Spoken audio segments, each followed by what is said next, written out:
তখন আম্মু বলে এটা তোমার ব্যাপার ভালো না, ওকে মেনে নিলাম। যাই হোক, আমার বাসাতে গিয়ে দেখি আমার মামা আসছে। আমার একটাই মামা, আমার আম্মুরা 4 বোন আর একটা মামা। মামা আসছে, তার সঙ্গে আমার ছোট খালামণি আসছে।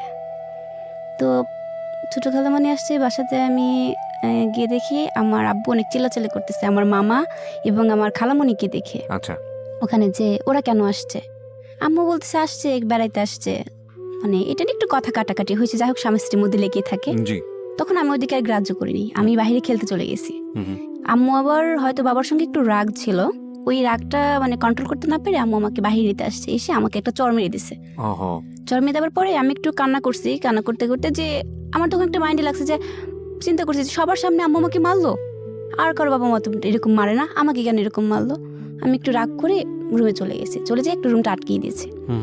তখন আম্মু ভাবছে যে রাগ করে আটকাই দিল বাথরুমটা, নিশ্চয়ই কিছু করতেছে আবার ভিতরে। তখন আম্মু আবার নক করা শুরু করছে। তখন আবার বের হলাম, বের হয়ে আচ্ছা রাগটা একটু কমলো, কমার পরে আম্মু আদর করে খাওয়াই দিচ্ছে, সব কিছু করছে। তখন আমরা এক ভাই এক বোন। জি। আমি ছোট তখন, আমার ভাইয়া ও নানুর বাসায় থাকতো জন্ম থেকেই নানুর বাসায় থাকতো। আমার নানু তখন বেঁচে ছিল, আমার সেজ খালামণি, তার কাছে আমার ভাইয়া থাকতো। তখন আমি আম্মুকে বলতাম, আম্মু ভাইয়া কেন আসে না? তখন আম্মু বলে যে আমি কিভাবে রাখবো আব্বু, তুমি তো দেখো আমি চাকরি করি। আম্মু চাকরি করতো ঢাকা শক্তি ফাউন্ডেশন। আচ্ছা। সামনে ঈদ, রমজান মাস আসছে, খালামণিটা তো আসছেই, মামাও আসছে সাথে। এখন মামা আসছে যার কারণটা, আমার বড় ভাইয়া ওখানে আছে, আমার নানু আছে, কিন্তু আমার নানুর বাড়ির অবস্থাটা বেশি একটা ভালো ছিল না। মানে আমার বাবার বাড়ির অবস্থাটা অনেক ভালো ছিল, মানে মোটামুটি ভালো ছিল, কিন্তু নানুর বাড়ির অবস্থাটা ভালো ছিল না। যার জন্য এখানে আসছে। আসার পরে তখন আমার বাবার কাছে বলছে আমার মামা যে দুলা ভাই এখানে মানে ওখানে তো রিজন আছে, আমার ভাইয়ার নাম রিজন আছে, তো মানে ওর পড়াশোনা তো এখন টিউশনি শেষ হচ্ছে, ওর মাস্টারে টাকা দিতে হবে, তো কিছু টাকা লাগবে, যদি দিন আপনি। বাবা একটু নিকৃষ্ট ভাষায় যাই বকা দিছে যে পারবো না, এত এখন ঝামেলা যাচ্ছে অনেক ব্যবসা বাণিজ্যের, মানে এইসব নিয়ে দেখা যাচ্ছে রাত 3টা বাজে। তখন আমি ঘুমোচ্ছিলাম, ঘুম থেকে হঠাৎ উঠে দেখি যে প্রচণ্ড চিল্লাচিল্লি হচ্ছে রুমের মধ্যে। মানে এক পর্যায়ে দেখা যাচ্ছে হাতাহাতি পর্যায়ে চলে গেছে আমার আম্মু আর আব্বুর সাথে, দুজনের সাথে। ওইটা নিয়ে আমি একটু ঘাবড়ে যাই, মানে ভয় পেয়ে যাই যে কি হবে এখন। আমি তো তখন ছোট, একটু ভয়টা কাজ করে ওটার মধ্যে, আমি প্রচণ্ড ভয় কাঁপছিলাম।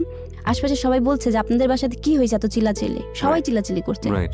তখন আমি আবার ওইদিকে কান্না করে, একটু খারাপ লাগলো, কান্নাকাটি করার পরে আমি আবার ঘুমিয়ে পড়লাম, ঘুম চোখে ছিল, ঘুমিয়ে পড়লাম।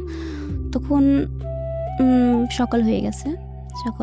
তারপরে আমি আম্মুকে বলছি, আম্মু মামা কোথায়? আম্মু বলছে তোমার মামা চলে গেছে।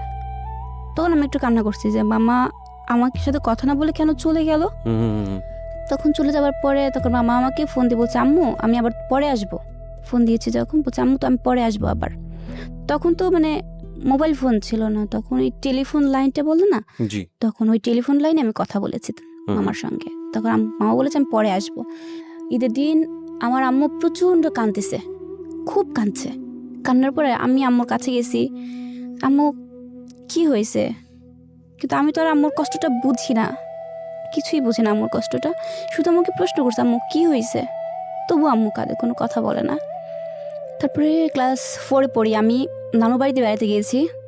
নানুর বাড়িতে বেড়াতে যাওয়ার পরে পাবনাতে, ওখানে যাবার পরে আমার নানুমণি আমাকে জড়িয়ে ধরে আর আম্মুকে দেখে অনেক কান্নাকাটি করে যে মা তুই আমাকে ছেড়ে চলে গেছিস, আর আসলি না, সেই যে আসলি 3 বছর পর আসলি।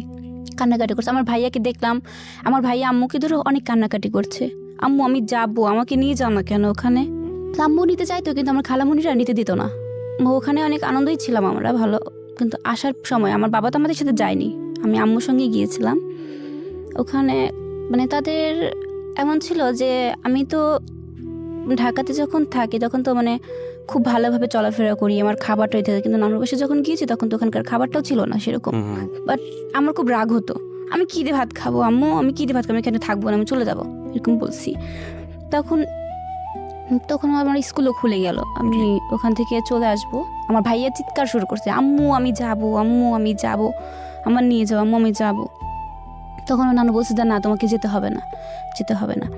পরে যেতে দেয়নি, তখন চলে আসছি ঢাকাতে।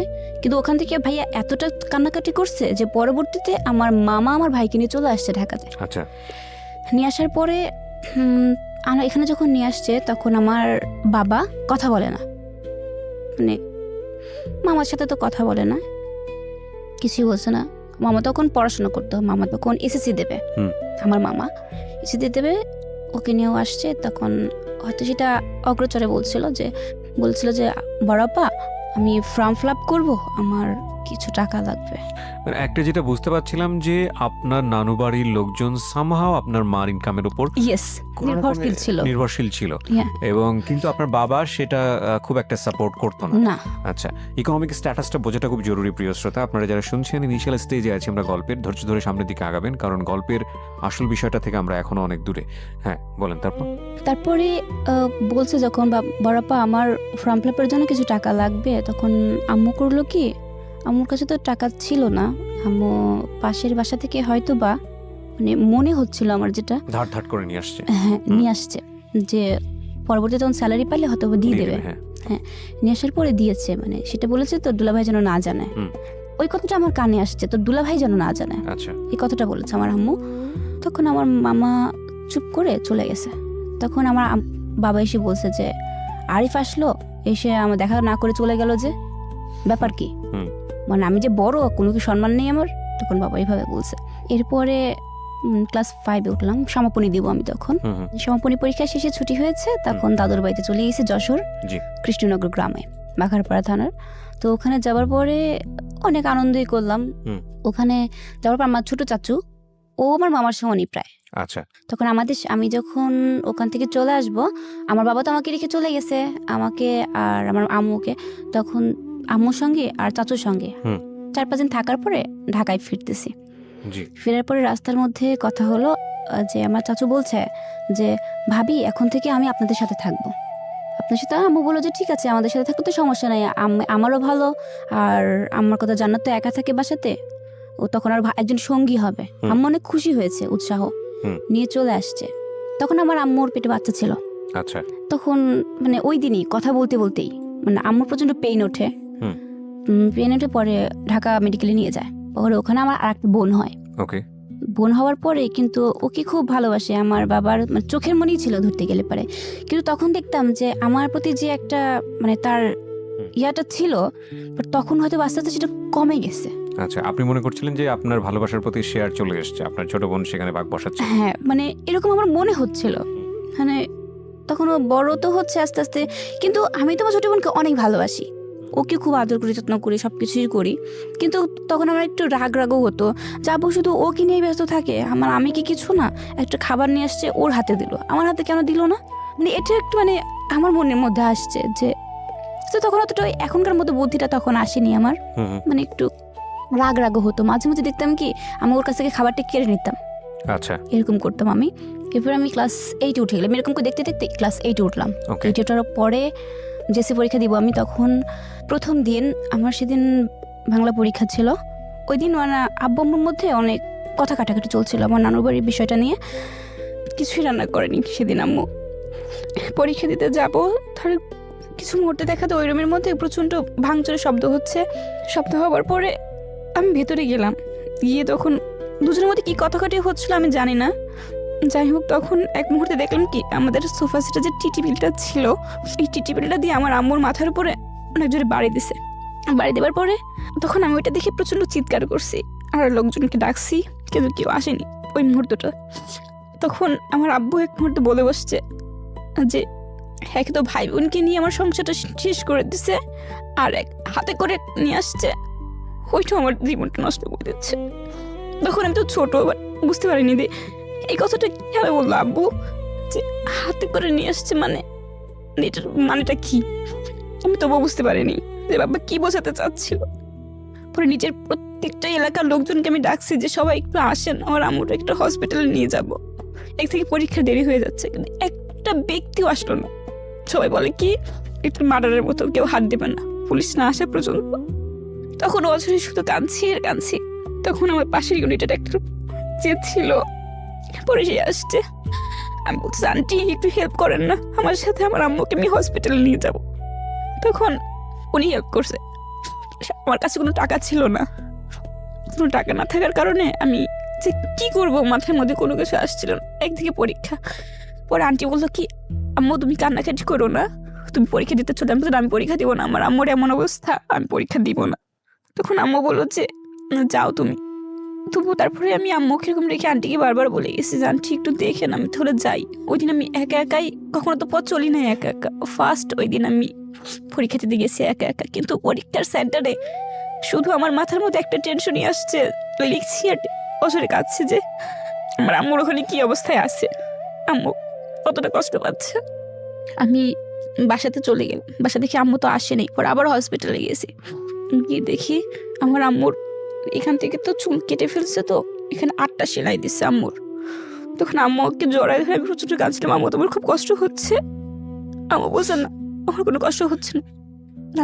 মাকে জিজ্ঞেস করলেন না যে মা এই কথাটা কেন বললো বাবা? তখনও কিছু বলি নাই আমি, তখনও কিছু বলেননি না। তারপর বাসাতে চলে আসছি আম্মুকে নিয়ে, ওই দিনই রাতে চলে আসছি বাসাতে। তো আস্তে ধীরে পরের দিন সকালে জিজ্ঞেস করতে, আচ্ছা আম্মু একটা কথা বলি, রাগ করবে না তো? আম্মু বলেছে না আব্বু বলো। আম্মু বলছে আচ্ছা আম্মু, আব্বু এই কথাটা কেন বললো যে হাতে করে নিয়ে এসছে, মানে এটা কি বোঝাচ্ছে আব্বু? তখন আমার প্রথম দিনকার কথাটা মনে পড়লো, যে তখন আমি তোমাকে জিজ্ঞেস করছিলাম যে আমি তো খাতায় লিখছি যে তুমি বলছিলে যে আমার বাবার নাম নাকি ভালো নাম নাকি আব্দুল মুত্তালিব, তাহলে কি আমি কি ভাববো আমাকে বলো? তখনকার চিন্তাধারার ক্লাস 8 বড় চিন্তাধারা তো দুটো ব্যতিক্রম। জি, চিন্তাধারাটা মানে তখন আমি একটু হলে বুদ্ধি হয়েছে, আমি বুঝতে পারি কিছু। তখন আম্মু তবু কোনো চুপ করে আছে একদম। তারপরের দিন আবার আমার নানু উনি যেখান থেকে খবরটা পাইছে চলে আসছে আমাদের এখানে। মানে আসার পরে তখন ওরকম আম্মুর দেখিয়ে প্রচণ্ড কান্নাকাটি করার পরে আমি তখন নানুকে প্রশ্ন করছি, নানু মানে আমার মাথায় হাত দেওয়া হয়েছে, আজকে আমাকে একটু সত্য কথা বলো তুমি। এতদিন আমাকে প্রশ্ন উত্তর ডানি, আজকে তোমাদের ফাইনালি সব বলতে হবে যে কি। তখন আমার নানু সব কিছু বলে যে হ্যাঁ, যে তোমার বাবা আমার যে জন্মের পরপরই নাকি ফেলে রেখে চলে গেছে, পরপর তার কোনো খোঁজ খবর কিছুই নেয়নি। আমার আম্মু নাকি যখন প্রথম তার বাসাতে গেছে খোঁজ নিয়েছে, কিন্তু সে গিয়ে দেখে যে তার আগের 3টা সন্তান আছে। আমার আম্মু গিয়ে দেখছে, আম্মাকে কোলে নিয়ে যায় ওখানে। আবার তখন তো আমি অনেক ছোট একদম। তার মানে বিষয়টা দেখা যাচ্ছে হচ্ছে আপনি যে বাবার ঘরে আছেন তিনি আসলে আপনার জন্মদাতা পিতা নন, আপনার জন্মদাতা পিতা অন্য কেউ। এই মেসেজটা আপনি তখন জেনেছেন। বিনীতভাবে আপনাকে অনুরোধ করছি আজকে শেষ পর্যন্ত জীবন গল্পটা শোনার জন্য। আরও একবার মনে করিয়ে দিচ্ছি, আপনারা শুনছেন প্রাণ মিস্টার ম্যাঙ্গো ক্যান্ডি প্রেজেন্স জীবন গল্প। আমি আরজি কিবরি আপনার সঙ্গে রয়েছি। একই সাথে একটা জিনিস বলতে চাই, সেটা হলো যে সিচুয়েশন যখন একটু কড়া, ওখানে যখন আমাকে নিয়ে নাকি গিয়েছিল সব প্রতিটা কাহিনী বললো আমার কাছে। তখন নানের কাছে আমি সমস্ত কাহিনীটা মানে ডিটেলস জানতে চাই যে আসলে আমার আম্মুর জীবনে কি হয়েছিল।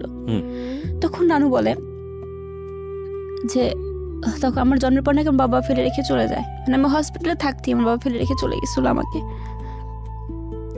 তখন আমার ভাইটা মানে ছোট বলতে কি 2 বছর হয়তো বয়স এরকম হবে আমার ভাইয়াটার, আর আমি তখন জন্ম হয়েছে। ফেলে রেখে চলে গেছে বলতে সে সৌদিতে চলে গেছে।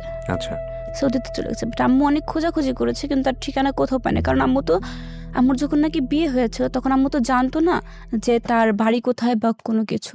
কারণ আগের দিনে যখন বিয়েটা দিয়েছে হয়তো হুটহাট করে দিয়ে দিয়েছে, সামহাউ কমিউনিকেশনটা হয়নি আর কি। ওকে, নো প্রবলেম। তারপর তখন ওখানে যাওয়ার পরে আম্মু আমাকে নিয়ে গেছে, ওই অবস্থাতেই অসুস্থ অবস্থাতেই গেছে। তখন আমার বয়স নাকি 10 দিন। ওই অবস্থা গিয়ে দেখে যে তার ঘরে সন্তান আছে, 2টা মেয়ে আছে, একটা ছেলে আছে। তাহলে তো কিসের অভাব? আমার মানে তখন আম্মু বলছে যে ঠিক আছে, তার তো ঘরে সবই আছে, তাহলে আমি কি? তবু আম্মু তাকে ধরে রাখার চেষ্টা করছে মানে ওখানে থেকে। কিন্তু ওখান থেকেও মানে এমন করছে যে আগে তার যে আগের ওয়াইফটা ওই বাবার, উনি তার বড় ভাই ওখানকার চেয়ারম্যান ছিল। অনেক লোক লাগাই দিয়ে আমার আম্মুকে অনেক আঘাত করছে। এক পর্যায়ে দেখা যাচ্ছে গ্রাম থেকে বের করে দিছে। আচ্ছা, যে তোর তো অন্যায় যে তুই একটা বউ থাকতে কেন বিয়ে করছিস। তো আম্মু তখন সবাইকে বলছে যে এই কথাটা যদি আমাকে বা আমার ফ্যামিলিকে বলতো, মানে আম্মু তখন এসএসসি পরীক্ষা দেবে আমার যখন জন্ম হয় তখন ওই টাইমে। তখন আম্মু বলতো যে আমি তো একটা শিক্ষিত মেয়ে, আমি জেনে শুনে কেন আরেকজনের সংসার ভাঙবো ভাই, আমি তো কোনো কিছু জানতাম না বা আমার ফ্যামিলি জানতাম, আমার ফ্যামিলি এটা দিয়েছে বিয়ে। তখন আম্মু অন্যটাকে বোঝানোর চেষ্টা করেছে, বাট বোঝাতে পারেনি, গ্রাম থেকে বের করে দিচ্ছে। তবুও আম্মু চেষ্টা করছে ওনার সাথে কন্ট্রাক্ট রাখার। এরকম করতে করতে নাকি আমার বয়স 3 বছর 4 বছর পর্যন্ত যোগাযোগ রাখার চেষ্টা করছে। খরচ দিত বলতে মানে মাসে নাকি 2000 টাকা করে পাঠাতো, এইভাবে পাঠাইতো ওখান থেকে। কিন্তু পরবর্তীতে এক পর্যায়ে দেখা গেল যে দেয়ই না। তখন আমার নানুরা নাকি কন্ট্যাক্ট করার চেষ্টা করছে, সমস্ত ফোন সবই বন্ধ করে দিছিল তারা। তখন ওখান থেকে ডিভোর্স পেপারটা পাঠিয়ে দিছিল, যেভাবেই হোক। এখন আম্মু তো একটা মেয়ে কখন তো মনে চায় না যে তার সংসারটা ভেঙে যাক, 2টা বাচ্চা হয়েছে। তখন গ্রামের লোকজন, আম্মু মাইটার খাওয়ার পরে গ্রামের লোকজন বলে, তুই এই সংসার থেকে কি পাবি, তার তো ছেলে আছে মেয়ে আছে সবই আছে, তুই ছেড়ে দে। আম্মু বলছে না, আমি তার সামনাসামনি কথা বলবো। কিন্তু সে সামনাসামনি কখনো ফেস করেনি, নাকি আম্মুর দেশের বাইরে ছিল। ডিভোর্স পেপার পাঠানোর পরে হয়তো ব্রেকআপ হয়ে গেছে। পরে তার পরবর্তীতে 2টা বছর আম্মু নাকি বাড়িতেই ছিল। তখন আমার এই যে বর্তমান যে বাবা, উনি পাবনাতে টিএনটির ওখানে কাজ করতেন আর কি, টেলিফোন লাইনের কন্ট্রাক্টারি করতো আর কি। ওখান থেকে আমার আম্মুকে দেখেছে, দেখার পরে মানে যে বাবাই হোক খোঁজ নিয়ে বাড়িতে গেছে। যাওয়ার পরে দেখে যে আমি তখন ছোট, আমার বড় ভাইটাও ছিল, সব কিছু জেনে শুনে আমার আম্মুকে আর কি বিয়ে করে, প্রস্তাবের মাধ্যমে বিয়েটা করে। কিন্তু আমার দাদুর বাড়িতে এটা আবার কেউ মেনে নেয়নি। এটা নানাটা স্বাভাবিক, সেটা আমাদের ক্ষেত্রে হলেও এরকমই হতো যে এক ছেলে এক মেয়ে আছে, এটা কেউ মানতে চাইবে না, মেনে নেয়নি। তখন আমার আম্মুকে অতটা মানে ভালোবাসতো না, কিছুই করতো না বর্তমান তাদের বাড়ি থেকে। ওটা তো আগেটা তো বাদ দিলাম। আপনি স্টোরিটা পুরোটা ফাইন্ড আউট করতে পারলেন যে আসলে ঘটনাটা কি ছিল আপনার নানুর কাছ থেকে। আচ্ছা, আমি আবারও আপনাকে ফিরে নিয়ে যাচ্ছি হাসপাতালের জায়গাটাতে যেখানে আপনার নানু বেড়াতে আসছে। সো নানু এই গল্পগুলো বলছিল, তারপরে গল্পের সামনে দিকে একটু আগাই আমরা। তারপর কি হলো? মানে ওই ঘটনার পরে আমার বাবা চলে আসছে। আমার বাবা আসার পরে আমি বাবাকে শুধু সাধারণভাবে প্রশ্ন করছি, আচ্ছা আব্বু, মানে ছোট থেকে তো আমাকে বড় করছো, এটা আমার উপর কি তোমার কোনো মায়া আসেনি এই পর্যন্ত? আব্বু বলছে, কেন বাবা? আব্বু আমাকে এখান থেকে ভালোবাসা পাইনি যে তা না, এখানেও ভালোবাসা পাইছে অনেক। আব্বু বলছে, কেন বাবা? আমাকে তাহলে তুমি যে আমার আম্মুকে মারলা, আমার আম্মুর যদি কিছু হয়ে যেত আমি মা কোথায় পেতাম বলতে পারো? তখন আম্মু কি বলছে, তুমি তো নয় আর একটা বিয়ে করে নিতা, তুমি পেয়ে যেতে, না আমি আম্মু কোথায় পেতাম, আমার তো কেউই নেই। আমি তখন জানতে পারছি তুমি আমার বাবা না, তুমি আমার বাবা না। তখন আব্বু একটু কান্না করছে আমাকে জড়ায় ধরে, আমার আব্বু আমি তোমাদের কষ্ট দিতে চাইনি, যাই হোক কিভাবে বলছে। তখন অনেক কান্নাকাটি করার পরে মুহূর্তে আমি তারপর ভুলে গেছি। কিন্তু 3-4 দিন পরে আমার মানে মনে এত কষ্ট লাগছে যে বলার বাইরে। তখন আমি অনেকগুলো স্লিপিং পিল খাইছিলাম রাগ করে, মানে রুমের মধ্যেই ছিল, হয়তো বা সেগুলো আমার বাবার। আমি স্লিপিং পিল খাওয়ার পরে ঘুমাই গেছি। তারপরটুকু আমার মনে নাই কি হয়েছিল। পরে 2য় দিন আম্মুর সঙ্গে ঝগড়া লাগছে, রাগ করে আমি বটি নিয়ে আমার আব্বুকে বলছি আজকে মেরেই ফেলবো। মানে এরকম প্রতিদিন যদি ঝামেলা করে, একটা মেয়ে কতক্ষণ সহ্য করে সে জিনিসটা। তখন আমি তা বটি নিয়ে গেছি, আমি আজকে মেরেই ফেলবো তোমাকে। পরে আশেপাশে সবাই ঠেকানোর পরে আম্মু ঢাকাতেই থেকে গেল। আমার বাড়িতে গেলাম, গিয়ে তখন মানে কিছুদিন পরে তো নানু মারা গেছে ওখানেই। নানু মারা যাওয়ার পরে ওখানে আমাকে রাখা হলো। রাখানোর পরে বলতে খালামুনির বাসাতে, মেজো খালামুনি যেটা ছিল ওনার ওখানে, আম্মু তো চাকরি করে, ওখানে আমাকে পাঠায় দিল। তখন আমি ক্লাস 9-এ ভর্তি হব। এটা এই ঘটনাটা ঘটছে তো মানে ছুটির পরে দাদু বাড়িতে গেলাম, অনেক কাহিনী মাঝখানে ছিল, বাট অতটা মনে নেই। নানুর বাড়িতে আমাকে পাঠাই দিল, কারণ মারা আব্বুকে মারতে গেছি, সবার রাগ, আমার ভাইয়া আমি এবং তার কিছুদিন 6 মাসের মাথায় আমার যে ছোট ভাই বোনগুলো ছিল না, ওদেরকেও পাঠাই দিছে সেখানে। তখন আম্মু বলছে কি, আব্বু তোমরা এখন থেকে খালামুনির বাসায় থাকবা। আম্মু চিন্তা করছিল কোনটা, যে আমি একা যদি থাকি তখন আমার মধ্যে কষ্ট থাকবে, মানে আমি চিন্তা ভাবনা করবো বা খারাপ কিছু করবো। আমি স্লিপিং পিল খেয়েছিলাম, সেদিন হয়তো কোনো অঘটন ঘটাবো, কষ্টটা সহ্য করে। এই জন্য আম্মু আমার ছোট ভাই বোনকে আমার সাথে পাঠিয়ে দিচ্ছে। আচ্ছা, ওখানে ছিলাম। থাকার পরে ক্লাস 9-এ ওখানে বেড়া মঞ্জুর কাতে বালিকা উচ্চ বিদ্যালয়ে আমাকে ভর্তি করে দেয়। আচ্ছা, ওখানে ভর্তি করার পরে ক্লাস 9 থেকে 10-এ, তখন আমার বাবা আমার সাথে প্রায় 7-8 মাস কথা বলে না। এই ধরতে গেলে 1 বছরই প্রায় হবে এরকম, ভালো করে কথাই বলে না আমার সাথে। যে মারতে গেছিলাম তো সেই জন্য। আর ছোট বোনগুলো আমার সাথেই ছিল। এরপরে ক্লাস 10-এ উঠবো আমি। 10-এ ওঠার হতে তখন অক্টোবর মাস, সেপ্টেম্বর মাস, তখন আমার বিয়ের কথা চলছে। মানে প্রত্যেকে আমি যেখানেই যাই না সেখান থেকে আমার বিয়ে প্রস্তাবটা আসে, যেখানে তখন আমি রাগ করবো যে বিয়ে করবোই না, যে আসে তাকে আমি তাড়াই দিই। প্রত্যেকটা জায়গাতে যেখানেই যাই সেখানেই বিয়ের প্রস্তাব আসে। আমার মেজো খালোর সঙ্গে, মেজো আঙ্কেল এখন সাংবাদিক, উনি ধরেন পাবনার খবর ইয়াতে যায়, ভোরের আলো ওইখানে যায়, ওইখানকার সাংবাদিক। তো আঙ্কেলের সঙ্গে বিয়ের পার্টিতে গেছি, ওখানে একটা বিয়ে আসছে। পরে তারা মানে ছেলেটা দেখি না মানে কালো, আমি পাশে তো চলে আসছে রাগে। পরে দেখি যে রাত্রেবেলায় আসছে লুঙ্গি পরে, আপনাকে দেখতে আসছে, আমাকে দেখতে আসছে। মানে আমি তো একটু মানে মডার্ন টাইপের ছিলাম, যাই হোক মানে একটু লুঙ্গি পরে আসছে, মানে নিজের একটা প্রেস্টিজ না যে আমাকে দেখতে আসছে, লুঙ্গি পরে একটা ছেলে আসছে। মানে একটা মনে মধ্যে ক্ষোভ জমে গেছে। পাশের রুম থেকে আমার কাজিন ছিল, ও বলছিল দেখ বান্দরের মতো দেখা যায়, মানে এরকম একটা কথা বলে যে বান্দরের মতো দেখা যায়। পরে আমি গেলাম, ওখানে যাওয়ার পরে দেখি যে লুঙ্গি পরে আসছে। আমি সরাসরি না, ওই লোকটা আমার দিকে তাকাইছে, আমি মুখটা কালো করে ফেলছি, যে মানে এমন ভাব করছে যাতে চলে যায়। তারপরে তারপরে উনি আমার জিজ্ঞেস করছে তোমার নাম কি, আমি নামটাও বলিনি রাগ করে। তখন উঠে দাঁড়িয়েছি, আমি কালকে আমার পরীক্ষা আঙ্কেল, আমি চলে গেলাম। পরীক্ষা আঙ্কেল? হ্যাঁ আমি বলছি, এটা আঙ্কেলকে বলছি, আঙ্কেল বসে আছে। তো এটা বলেই বের হয়ে চলে গেছি রুম থেকে। তখন ওই ছেলেটা রাগ করে নিচে চলে গেছে।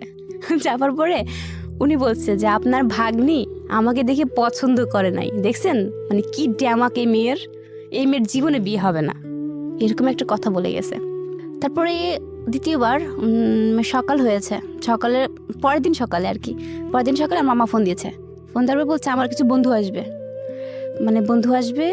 তখন আমি বলছি এবার কোথাকার বন্ধু আসবে, আল্লাহর টিজিন খালি বন্ধুই আসে আর প্রতিদিন আমাদের খাবারগুলো নষ্ট করে, এরকম কথা বলছি, ওদের একটা কথা শোনাচ্ছে। তখন মামা ফোন দিয়েছে, হ্যাঁ আম্মু, আমাকে হ্যাঁ মামা বলেন। তখন বলছে যে আম্মু তুমি আজকে পরিষ্কার থাকবো, আমার বন্ধুরা আসবে। আমি কিসের বন্ধুত্ব, তা আপনার বন্ধু আসবে তো আমি পরিষ্কার থাকবো কেন, মানে কি বোঝাচ্ছেন আপনি? তারপর আমি বলছি চলে আসো, চলে। মামারা আসতেছে, রাস্তার মধ্যেই হয়তো ছিল মামা, আমার বন্ধু সবাই ছিল। আর আমাকে আমার বৌমনি মানে মামার ওয়াইফ, যে বৌমনি আমাকে শাড়ি পরাচ্ছে, বৌমনির যেটা ম্যারেজের শাড়ি ছিল ওই শাড়িটা। আমি কই এত মানে এই যে আমাকে শাড়ি পরানো হচ্ছে, ব্যাপার কি? তখন বলে যে না একটা ছেলের দেখতে আসবে। তখন বলতে আবার দেখতে আসবি, দাঁড়া আজকে মজা দেখাবো, আজকে না মানে অন্য কিছু করবো আর কি। শাড়িটা পরেছি, পরার পরে আমার দেখতে চলে আসছে, পাশের রুমে বসছে। তো ওইখানে চারজনই আসছে। আসার পরে তো পাশের রুমতে আমার খালাতো বোন ছিল, সবাই ছিল। ওরা বলছে যে আমার খালাতো ভাই, ও আবার দেখে আসছে যে ছেলেগুলো তো একটারও ভালো দেখা যায় না, তবে একটা আছে মোটামুটি কোনো রকম, ও বলছে। তাই আমি বলছি মনে হয় ওইটাই পাত্র হবে, যাক যাই, আল্লাহ ভরসা। পরবের মধ্যে গিয়ে সালাম দিয়েছি। তো সালাম দেওয়ার পরে তখন তারা আমার প্রশ্ন করছে একের পর এক। যাক আমি মানে এত ইজিলি প্রশ্ন মানে উত্তরগুলো দিচ্ছি, মানে বেশি কথা বলছি আর হাসছি, যাতে বিয়েটা ভেঙে যায়, যাতে বলে যে মেয়েটা খুব বাচাল। এরপরে আবার হাসাহাসি করলাম। পরে কোন ক্লাসে পড়তেন তখন আপনি? তখন আমি ক্লাস 10-এ উঠেছি। হ্যাঁ নিউটন উঠেছি তখন। পরে দাঁড়ালাম, একজন বলছে যে একটু দাঁড়ান তো দেখি, আমি দাঁড়ালাম, মানে স্টিল ভাবে দাঁড়ালাম। পরে তখন টের পানি যে পাত্রটাকে, তখন আমার বৌমনি আসছে, এই যে লটাস করে না, এই যে সেই লোটাস। পরে আমি বলে কোন লোটাস, আবার কার কথা বলে? পরে আরেকজন ছিল যে ছেলে মানে দুষ্টামি করছে, তখন আমি কেয়ার করিনি যে কে। তখন বলছে ছেলে কিন্তু কানা না, চশমা পড়েছিল তখন। মানে আমাকে বোঝাচ্ছে ছেলে কিন্তু কানা না, ছেলে মানে দেখতে পারে ছেলের দাঁড়াতে একটু। পরে দাঁড়াইছে, মানে ছেলেকেও দাঁড় করানো হয়েছে। হ্যাঁ ছেলেকে দাঁড় করাইছে, চশমাটা খুলছে। মানে তখন কথা হচ্ছিল মানে ফ্রেন্ডলি এরকম ভাবে। তখন কোনো এসে প্রসঙ্গ হয়নি। আমি তো মানে যত কথা বলতে পারি যাতে বিয়েটা ভেঙে যায় সেরকম কথা বলছি, হাসছি। তখন সেক্ষেত্রে একটা পাশে থেকে একটা লোক বলেই ফেলছে যে মনে হচ্ছে যে আমি পাত্র, ওই ছেলেটাই হচ্ছে পাত্রী, এ ধরনের কথাটা বলছে। তার পরবর্তীতে আমার হাতে টাকা দিল, 1000 টাকা দিয়েছিল মানে খুশিতে। পরের পাশের রুমে চলে গিয়ে আমার খালাতো বোন ছিল, ও হাত থেকে টাকাটা কেড়ে নিয়েছে। আর ওরা খাওয়া দাওয়া করছে, আর আমি বলছি রাক্ষস খাইতে আসছে, এরকম বলছি, রাক্ষসটা খাইতে আসছে। পরে ওরা চলে গেছে। পরবর্তীতে দেখা 2 ঘন্টা পর আবার বিয়ে আসছে। তখন আমি আল্লাহকে বলছি, আল্লাহ এবারকে আমি মানে জবাই হয়ে যাই, মানে দুষ্টামি করে সবাই বলছে এবার কেমন যাবো, কি মানে আগের দিন পরের দিন এটা কি শুরু হয়েছে আমার লাইফে এটা। আম্মুকে ফোন দিছে যে পরে ওদের বাড়িতে কি হয়েছে আমি তো সেটা জানি না, মানে তার পরের সপ্তাহে দেখি যে আমার আম্মু চলে আসছে। আচ্ছা, আমার আম্মু আসছে। আমার বাবা তো আমার সাথে কথা বলে না, সে তো আগেই বলেছি। আমার বাবাকেও জোর করে নিয়ে আসছে আমার আম্মু, যে জান্নাতের বিয়ের কথা চলতেছে এরকম। তখন আমার মনের মধ্যে না মানে কাঁপছে, ভয় পাচ্ছি, কান্না করছি। বলছি লাইফে একটা মেয়ের জীবনে কি থাকে, একটা প্রেম করতে পারলাম না জীবনে। মানে সত্য কথা যেটা আমার লাইফে, মানে আমি লাইফে কাউকে প্রেম করি নাই আর কি, মানে কাউকে যে মন দিব সেটাও করি নাই। অফার আসছে চলে, মানে ওদিক না তাকে চলে গেছি। যে আমি চাইছিলাম যে এসএসসির পরে কলেজ লাইফে যা প্রেম করবো আমি, কিন্তু আমার ভাগ্যে আর সেটা ছিল না। যাই হোক, মানে পরের সপ্তাহে আবার আমার আমি রাগরাগি করছি যে খালামণি কি শুরু হয়েছে আমার লাইফে বলো তো। তখন খালামণি বলছে যে দেখলেই কি বিয়ে হয়, ঢং কত তোমার, দেখলেই মনে হয় বিয়ে হয়ে যায়, এরকম একটা কথা বলছিল। তারপর বললাম আসলে তো ঠিক, যে প্রথম দিন দেখে গেছে, দ্বিতীয় দিন মনে হয় কিছু হবে না, আজকে ইচ্ছা মতো দুষ্টামি করবো, যাতে মুরব্বী যেগুলো আসে সেগুলো চলে যায়। কিন্তু আসছে ঠিকই ওরা, কিন্তু মুরব্বী নেই ওদের সাথে, সব চ্যাংরা প্যাংরা লোকই আসছে। আসার পরে মানে ওই দিন কথা হচ্ছে, আমাকে দেখতে আসলো, আমাকে প্রশ্ন আবারও আগের মতোই প্রশ্ন করছে যে তোমার নাম কি, অনেক কথা জিজ্ঞেস করার পরে বলছে তুমি রান্না করতে পারো। আমি এটা আবার কে না পারে, তো সবাই পারে রান্না করতে, এরকম বলছি। পেঁয়াজ মরিচ দিয়ে কোনো রকম করে আমি রান্না পারতাম না তখনও অতটা, কোনো রকম করতে পারতাম খাবার মধ্যে, ইজিলি বলছি যে কে না পারে এটা। আমিও পারি এটা, রান্না it's not a difficult thing. আমারও মনে হয় যে রান্না আমাকে কেউ কখনো শেখায় নাই। কি করবেন, প্রথমে পেঁয়াজ মরিচ দেবেন, জিরা দিবেন, থেকে সব ভেজে ফেলে তারপরে দেন, যা দেওয়ার দিয়ে পানি দিয়ে সিদ্ধ করে ফেলেন, এটাই তো বেসিক রান্না তো আসলে এটাই। হ্যাঁ, তারপরে আমাকে আবার প্রশ্ন করছে যে তুমি কি খেতে পছন্দ করো, মেয়েরা তো সাধারণত টক খায়।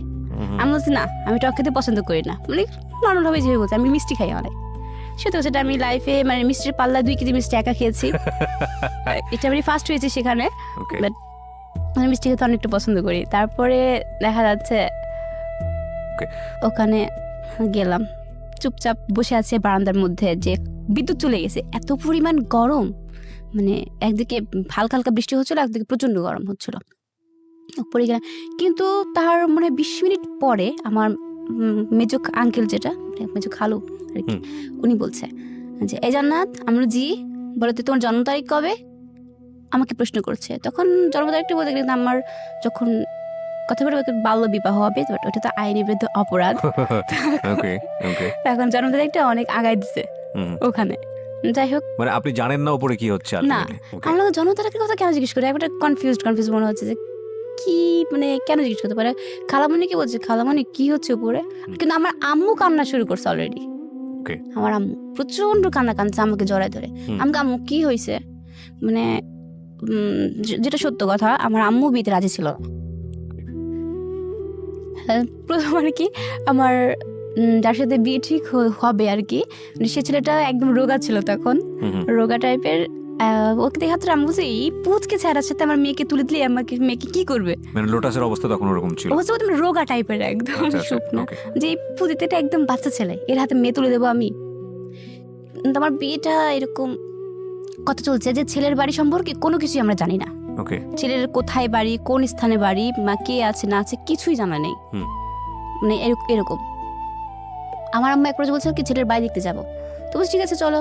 তবু আরেকজন বলছে যে আমার মামা বলছে দেখা দরকার নেই, আমি সবকিছু দেখেছি, ছেলের খোঁজ খবর কেন নেবে, এভাবে রেগে উঠে বলছে। এরপরে আমি আবারও মানে একটু কান্না কান্না চলে আসছে আমার বুকের মধ্যে, না মানে কেমন যেন একটা মানে হার্টবিটটা মনে হচ্ছিল কি জোরে শব্দ হচ্ছে, আর একটু ভয় কাজ করছে। উপর থেকে এসে আমাকে এরুমে নিয়ে আসছে আবার, যে কিছু একটা করবে। আমি আবার কান্না করে বাথরুম আটকাই দিছি, যে আমি যাবো না আজকে, যাও মুখ ধুয়ে আসো, কিন্তু না আমি বেরোবো না। চিল্লাচিল্লি করছে যে বের হও, কথা বলবে তোমার সাথে, একটু গোপনে কথা বলবে। এটা বলে বাথরুম থেকে বের করে নিয়ে চলে আসছে। পরে মুখটুক ধুয়ে আসছি, আসার পরে মানে কোনো কিছু হুটহাট বলাও নেই, একটু জিজ্ঞেস করবে না তুমি ছেলেটাকে তোমার পছন্দ হয়েছে কিনা, তুমি রাজি আছো কিনা, বা তোমার সম্পর্ক আছে কিনা। একটা মেয়ে কিন্তু জিজ্ঞেস করা স্বাভাবিক, বা কথাও বলতে দেয় আলাদাভাবে, বাট আমার লাইফে সেটা কিছুই হয়নি। সরাসরি উপর থেকে আসলো, এসে ওইটাকে কি বলে খাতা, রেজিস্টার খাতা মনে হয় সম্ভবত, যাই হোক ওই খাতাটা নিচে ফেলছে, ফেলার পর বলছে সই করো। মানে আমি বলছি কিসের খাতা, কি বললো এটা, কিসে সই করবো আমি। কিন্তু ওইখানে সই করা মানে যে কারো মানে জীবনে একদম বন্দি হয়ে যাওয়া, মানে ওই সেন্সটা তখন আমার আসেনি।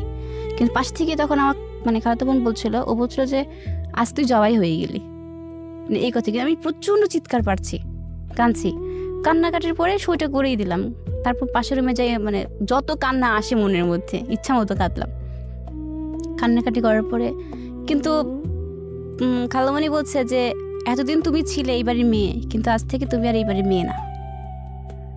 কবুল পড়ায়নি, কিন্তু ওই ছুঁই করে রাখছে আর কি। ওকে, মানে সরকারিভাবে আমরা লোটাস যে তার মানে তার স্ত্রী হয়ে গেলাম সরকারিভাবে। কথা বললাম, মানে দুজন ফোনে কথা আলাপ হয়। তাই পরবর্তীতে আর কি পাশের রুমে লোটাস আসে, আমরা হাসতেছিলাম মানে ওর কথা শুনে। প্রথমে কান্নাকাটি, তারপরে মুখের মধ্যে হাসি। তোরে ও আমাকে বলছে যে এত হাসো কেন, হাসির গোশ খাইছো নাকি যে এত হাসি মুখে, আমাকে এই কথাটা বলছিল। পরে কোনো কথা না বলে চলে গেলাম, মানে ও চলে গেলে ওর মতো, আমরা এখানে পরে বাসাতেও চলে গেছে। এটাই আপনার ফার্স্ট দেখা, এর আগে কখনো দেখা হয়নি? না না না। ওকে, মানে ওদের সম্পর্কে কিছু, কিন্তু এমন বিয়ে হয়েছে যে ওদের সম্পর্কে আমরা কোনো কিছুই জানি না, খোঁজ খবর নেওয়া হয়নি যেদিন আমার বিয়ে রেজিস্ট্রি করে আর কি। তখন যেন মানে সেপ্টেম্বরের 7 তারিখ 2012 সালের। এর পরবর্তীতে দেখা যাবে তার 1 মাস পর, মানে ওই তখন মানে ও এমন অভিনয় করতে জানে যে কি বলবো। ওর নাকি জ্বর আসছে, ওর মাথা ব্যথা করছে, ওর এটা ব্যথা ওইটা ব্যথা, কিন্তু আসলে এসব কিছুই না। ও বিয়েতে কবুলটা কেন পড়ানো হয়নি এই মতলবটা করছে মনে মনে। মানে কিভাবে কবুলটা পড়ানো যায়, ও আমাকে বলছে যে তুমি দেখবা যে 1 মাসের মধ্যে আমি তোমাকে বিয়ে করব। আমি বলছি কখনই পারবো না, বিয়েতে এমনিতেই হয়ে গেছে, আর ক্ষেত্রে কখনো হবে না, আমি এসএসসি দিব তারপরে।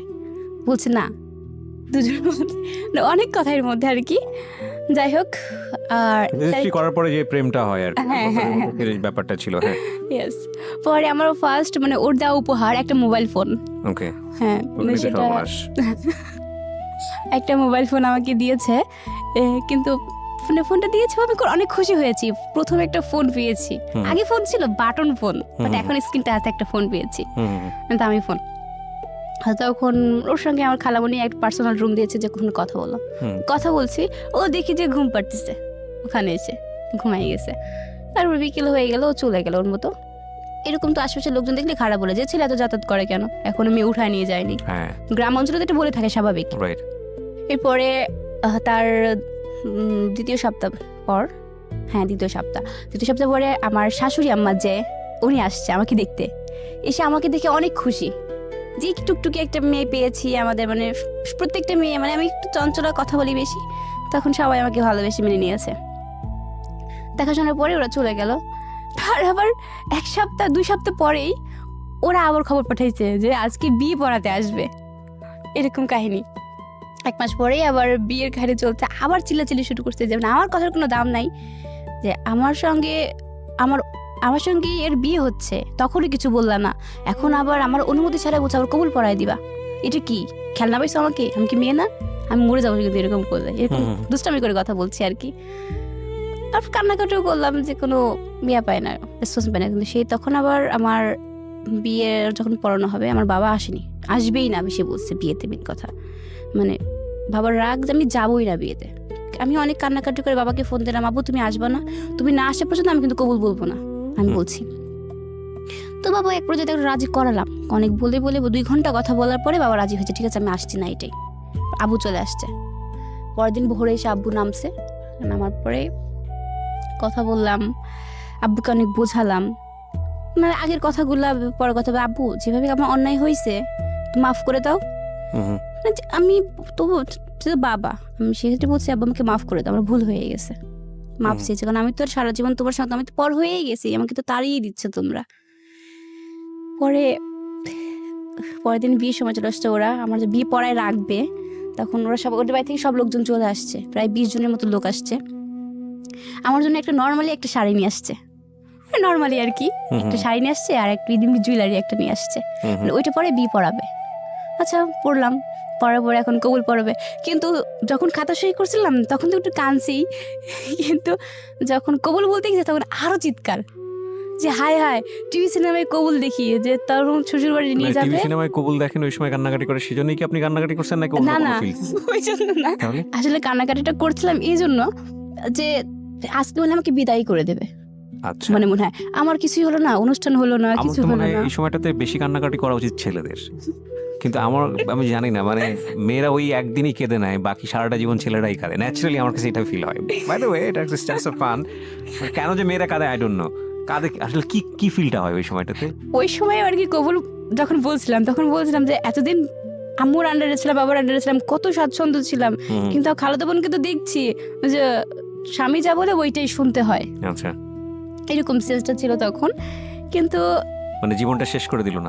হ্যাঁ আমার লাইফটা মানে তখন একটা মনের মধ্যে ক্ষোভ জাগিয়েছে, একটা প্রেম আসলো না জীবনে, বা মানে প্রেম করে যে কি আনন্দ ওইটাও পাইলাম না আমার জীবনে। কি হলো লাস্টে একদম প্রথমে তো একটা কাজ করলোই, এখন আবার আর একটা। যাই হোক কবুলও হয়ে গেল আমাদের। ও আমাদের বাসায় আসছে, আসার পরে মানে ওর ভাবটা এমন যে যেতে চাচ্ছে না। তো ওই দিন আবার ওকে যেদিন কবুল পড়ায় আমাদের বাসা থেকে চেন পড়াইছে ওকে, মানে বি পড়ায় রাখছে আর কি। রাখার পর ওর যেতে চাচ্ছে না, গেলও না সাথে, না যাবার পরেও থেকে গেল। ওই দিন আমরা দুজন কথা বললাম, বিদ্যুৎ নেই, প্রচন্ড গরম, কেমন লাগে অন্ধকারের মধ্যে গ্রামে। দুজনের মধ্যে অনেক কথা, মানে ওর মনে যত কষ্ট আছে সেগুলো বললো, আর আমার মনে যত রাগ আর ক্ষোভ আছে সেগুলো। Sweet moment. আমাদের 1 ঘন্টা সময় শেষ হয়েছে, আরো লম্বা সময় হাতে আছে, আমরা 2টা পর্যন্ত যেতে চাই আজকের এই গল্পটা নিয়ে। যে তখন চলে আসছি, আসার পরে ওই দিনটাই মানে ভালোই কাটলো। পরের দিন অনুষ্ঠান হলো, বদ্রের বাড়িতে বউ ভাত হলো, হবার পরে আমি চলে গেলাম আমাদের বাসাতে, সেখানেও কথাবার্তা বললাম। এরপরে ওখান থেকে আমার আম্মু ছিল, তখন আমার আম্মু ঢাকাতে ফিরবে ওই দিনটাতে। আমার আম্মু আমাদেরকে বিদায় করে দিয়ে, যেটাকে বলে ফিরানি বলে আর কি, আমাদের ওখানে চলে যাব আমরা। ওই আম্মু ঢাকায় আমাদের নিয়ে চলে যাবে বলতে আমাদেরকে রেখে গেল ওই বিদায়। তখন আমার আম্মুর সঙ্গে মাঝখানে 6 মাস 1 বছর দেখা হয় না আমার। তখন একটা মেয়ের জন্য কতটা খারাপ লাগা, যে খুব স্বাভাবিক, অল্প বয়সের এত বছর, মানে পুরো 1টা বছর আমার আম্মুর সঙ্গে কোনো দেখা নেই, কথা নেই, কেউ আসে না। আর আমার শ্বশুর বাড়িতে আসা যাওয়ার মধ্যে দেখা যাচ্ছে আমরা খালামণিরাই আসা যাওয়া করে, যেহেতু আমার নানুর বাড়ির দিকে আমার বিয়ে হয়েছে। কিন্তু আমার হাজবেন্ড, আমি সত্য কথা যেটা, আমি বাবার বাড়ি থেকে যতটা ভালোবাসা না পাইছি, আমার শ্বশুর বাড়িতে আমি প্রচন্ড ভালোবাসা পাইছি। আশপাশের সবাই, আমার শাশুড়ি আম্মা তো যে, সে তো বর্তমান যুগে এরকম আছে কিনা আমি জানি না, সকাল হইলেই ভোর হবে ডেকে দিয়ে নাস্তা মুখে তুলে খাওয়াই দেবে। উনি এরকম ধরনের মাটির মানুষ ভিতর থেকে। উনি চাকরি করে কিন্তু স্কার কোম্পানিতে। আচ্ছা, সারাদিন পরিশ্রম করে এসে তার ছেলের বউদের জন্য খাবার তৈরি করে দেয়। এরকম কয়জন করে? এরকম কিন্তু কেউ করে না, কিন্তু সে করে। সে এমনই একজন মাটির মানুষ। এরকম করতে করতে পুরো বাসাটাই চেঞ্জ করলাম। পর আমার রেজাল্টের সময় চলে আসলো, রেজাল্ট হলো, আমি এসএসসিতে A- পেয়েছিলাম। তখন একটু ভালো করছিলাম, মানে বিয়ের সময়টা ছিল, মানে বিয়ে চলাকালীন এসএসসি দিয়েছিলাম, একটু খারাপ হয়েছিল আমার। তারপরে কলেজ মোমেন্টটা, শ্বশুর বাড়ি থেকে সবাই বলেছে আমাকে কলেজে ভর্তি হতে দেবে না। তারা বলেছিল যে না, মানে আমাদের ভাড়াটিয়া ছিল বাসার ওখানকার, তো উনি বলছে যে বিয়ের পরে পড়াশোনা করতে এমনিতে যে মেয়ে রে বাবা ধানি লঙ্কা, না আমাকে সবাই বলতো ধানি লঙ্কা আর কি, এরকম বলতো। বেশি কথা বলি দেখি, আর তখন বলছে ওরে বাবা, এই মেয়ে কলেজে গেলে পারে, এই লোটাস, এই মেয়ে যদি মানে যায়, তুই গেছিস, এই বউ আর খুঁজে পাবি না। মানে ওদের চিন্তাধারা ছিল এরকম, আমি অন্য কারোর সাথে ভেগে চলে যাব এরকম। কলেজে উঠলে কলেজে ভর্তি কেউই হতে দেবে না। তখন আমার হাজবেন্ড আমাকে সাপোর্ট দিয়েছে, না ও পড়াশোনা করুক, ওর একটা ভবিষ্যতে দরকার আছে। সেক্ষেত্রে আমার হাজবেন্ডের অনেক সাপোর্ট আমি পেয়েছি। সেখানে আমার পরিবার থেকেও হেল্প করছে, ও হেল্প করছে। কলেজে ভর্তি হওয়ার মধ্যে কেউ আমাকে হেল্প করে না, কিভাবে আমি ভর্তি হব সেখানে। আমি তো চাই সরকারি কলেজে পড়তে, কিন্তু সরকারি কলেজে ভর্তি হতে চাইলে ক্লাস পেতে হবে আমাকে, ওখানকার দামি কলেজে ভর্তি হতে গেলে। তো আমি তো রেজাল্ট খারাপ করছি, কিছুতেই ভর্তি। আমার বড় ভাসুর কি বলছে, ভাইয়া, আমার বড় ভাসুর তখন বিয়ে করেনি, না আমার ওই বাড়ির প্রথম বউ আমি, বড় ভাসুর বিয়ে করেনি। ভাইয়াকে বলছে ভাইয়া আমি ভর্তি হব। তো ভাইয়া বলছে যে হওয়া ঠিক আছে, তুমি ওখানে সবকিছু জমা দাও। কিন্তু দিয়েছি, কিন্তু কাজ হচ্ছে না। তারপরে দেখেছি ভাইয়া কোনো গ্রাহ্য করে না। কি করব আমি? আমার হাজব্যান্ডকে বলছে যে নেতা যে ছিল পাশে তার কাছে যেতে, তো কোনো কাজ হলো না। লাস্টে আমি একাই গেলাম কলেজের মধ্যে, গিয়ে দেখলাম যে ওখানে নেতা খেতা তো আছেই। তাদেরকে বললাম যে দেখেন ভাই, আমার খুব ইচ্ছা যে আমি এই কলেজে ভর্তি হব, আমি কিভাবে ভর্তি হবে, আমার তো রেজাল্ট খারাপ আসছে, আমি ভর্তি হতে চাই। অনেক কিছু বললাম, দেখা যায় একটা জন্য অনেক কান্না করে ফেললাম ওইখানে। তারা আমাকে হেল্প করছে, আমি ভর্তি হয়ে গেছি। পরবর্তীতে একটা জিনিস যে আমার মানে হাজবেন্ড তো হেল্প করছে, বাট আমি একা একা সেখানে সংগ্রাম করে ভর্তি হয়ে গেছি ওই দামি কলেজে। সেখানে আমার ভাসুরও কিছু করলো না, দেবরও কিছুই করলো না, একা একাই গিয়ে ভর্তি হলাম। কলেজ লাইফে চলছিল অনেক ভালো। আমার ফার্স্ট ইয়ারের ফার্স্ট এক্সাম শুরু হলো, আমার এক্সাম দিয়ে আমি বাসাতে চলে আসলাম। আসার পরে এর পরবর্তীতে আবার ভালোভাবে পরীক্ষাটি দিয়ে আসলাম, সুস্থ মানুষ একদম পুরা। বাসাতে আসলাম, প্রচণ্ড শীত। পরের দিন এরকম করতে করতে লাস্ট পর্যায়ে 6টা পরীক্ষা হয়। শেষের পরীক্ষার দিন আমার পরীক্ষা, এয়ার চেঞ্জ পরীক্ষা শেষ হওয়ার পরে লাস্ট দিন বাসায় চলে আসলাম। আসার পরে শুয়ে আছি, আমি ঘুমিয়ে। আমার পাশে হাজব্যান্ড ছিল, মানে যে কোনো একটা টেনশনে দুজনের মধ্যে কাজ করছে, মানে ওর মনের কথাগুলো বলছে আর আমি সেগুলো শুনছি। কিন্তু আমার প্রচণ্ড সেদিন মাথা ঘুরছিল। ঘোরার পরে আর দুজনের সাথে কথা বলতে একটু মন মালিন্য হয়েছে। পরে আমার হাজব্যান্ড চলে গেছে, বাসাতে কেউ নেই, আমি একা ছিলাম সেদিন। শীতের মধ্যে কম্বল গায়ে দিয়ে শুয়ে আছি। ও তো চলে গেছে, যাবার আমি ঘুমিয়ে আছি। ঘুম থেকে ওটা হঠাৎ ঘুমের 1 ঘন্টা পরে দেখছি যে আমার প্রচন্ড মাথা ঘুরছে, কিন্তু কেন মাথা ঘুরছে আমি বুঝতে পারছি না কিছু। বিয়ের কত বছর পরের ঘটনা এটা? বিয়ের 2 বছর পর। বিয়ের 2 বছর পরে। ওকে। তারপরে মাথার এত পরিমাণ ঘুরছে আমার, কিন্তু কেন ঘুরছে কিছুই বুঝতে পারছি না। তারপরে আমি উঠলাম। না, কিছু একটা ইন্টারাপ্ট করছিলেন আপনি, বলেন। সমস্যা নাই, আমাকে বলছে ও। আচ্ছা আচ্ছা, হ্যাঁ। তারপরে ঘুম থেকে উঠে দাঁড়িয়েছে আর কি, মানে এত পরিমাণ মাথা ঘুরছে যে কিছুই বলতে পারছি না আমি। ওকে। মানে উঠে দাঁড়িয়েছি, দাঁড়াবার পরে না মনে হচ্ছে আমার পুরা রুম মানে অন্ধকার জোনাকি যেরকম ছুটে না ওইরকম ছুটছে। ওকে। এরকম ছুটছে, প্রচন্ড মনে হচ্ছে চারদিকে আমি কি ধরবো খুঁজে পাচ্ছি না।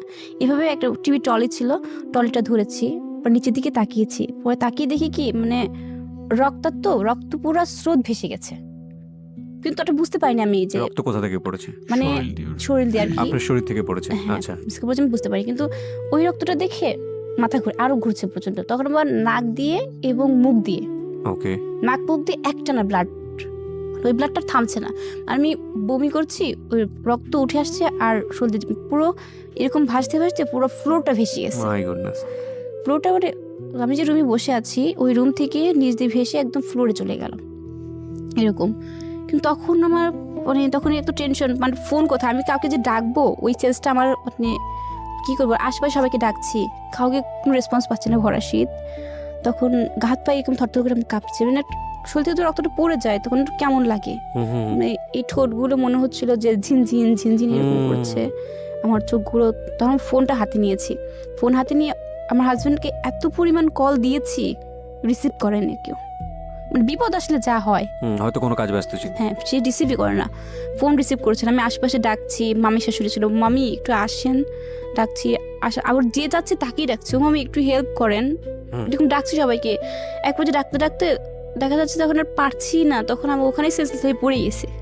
পড়ে যাওয়ার পরে একদম মানে ফুপিয়ে উঠছে, যেরকম সেন্সটা ঠিকই আছে কিন্তু এরকম ফুপিয়ে উঠছে, ব্লাডটা বের হয়ে শুধু সাদা ফেনা বার আসছিল। আমি যখন ও আমাকে ফোন দিছে আমি দেখলাম যে ফোনটা 4 বার উঠে আছে। তো আমি তখন কাজ করতেছি, দোকানে বসে কাজ করতেছি, করতে করতে ইতিমধ্যে আমার মামা মানে বাসায় নামাজ পড়ে ঢুকছে। আমার রুম আটকানো, ওকে আবার সবাই ফলো রাখে। তো রুমের দরজাটা এই রুমের যেই খুলছে এখন থেকে ব্লাড পুরো ফ্লোর দিয়ে ভেসে যাচ্ছে, মানে একটা গরু কাটলেও ওরকম ব্লাড নাই। তো যাওয়ার পর দৌড় মামা ওখানে না ঢুকে দৌড় আমার দোকানের পর চলে গেছে। তো আমি ওরকম দেখে আমার ওরকম সম্পূর্ণ ফালাতে আমি দৌড় মারতে আসে, আমি দেখে মানে আমি ওখানে হ্যাং হয়ে গেছি, কি এটা, মানে আমি ধরে সামনে তাড়াতাড়ি ধরেছি, লোকজন আমাকে বলতে ধরিস না, মানে সারা জায়গায় ওদের দাঁড়াইছে, মানে দাঁড়ায় আলমারি ছিল, ওই আলমারিতে 2 হাতে সাপ, মনে হচ্ছে কেউ যেন এসে মারি হয়ে গেছে, এখানে গলার এখানে পুরা স্পট। আমি পুরা সেন্সলেস হয়ে গেছি, কি অবস্থা। ওরকম আমার মামা আসলো, মামা আসে কোলে করে অমনি নিয়ে মানে আশপাশে সবার সেন্সটা হাসপাতালে মানে সেন্সটা এরকম ছিল যে একদিকে তো আমি ওই ব্লু কালারের একটা ড্রেস পরেছিলাম, ওড়না পেঁচানো ছিল, তো ব্লু কালার তো রক্ত পড়ছে, তো সেখানে ব্লু রংটা তো উঠবেই, তো সেই রংটা এখানে ছাপ বসে গেছে, মানে ধরে নিয়েছে আপনাকে কেউ জবাই করে ফেলেছে। এরকমও চিন্তা ভাবনা করছে কি, কারণ প্রথম সেন্সটা ওইরকম হয়েছে, তার পরবর্তীতে আবার কেউ চিন্তা করছে যে আমার হাজবেন্ড হয়তো আমাকে মেরে ঘরের মধ্যে রেখে গেছে, আশপাশের সবাই বলতেছে যে লোটাস মারছে। তো আমি বলছি আমি তো মারি নাই, যেরকম নিয়ে যাই, নিয়ে গিয়ে মানে বাসার কেউ ওই ব্লাডটা যে ধুবে সেটা ধুচ্ছে না, অলরেডি মানে প্রশাসনিক ফোন দিবে। তাই আমি কোথাও ফোন দেওয়ার দরকার নাই, মানে পুলিশকে না। তাই আমি বললাম কাউকে করার দরকার নাই, ও সেন্স নেই, একদম সেন্স নেই। ওকে অমনি কোলে করে নিয়ে মানে লাইফে তো এরকম মানে কখনো এরকম নিয়ে যে হসপিটালে নিয়ে গেলাম। তো ওই মুহূর্তে ব্লাডের গ্রুপ জানা নাই আমার ওর।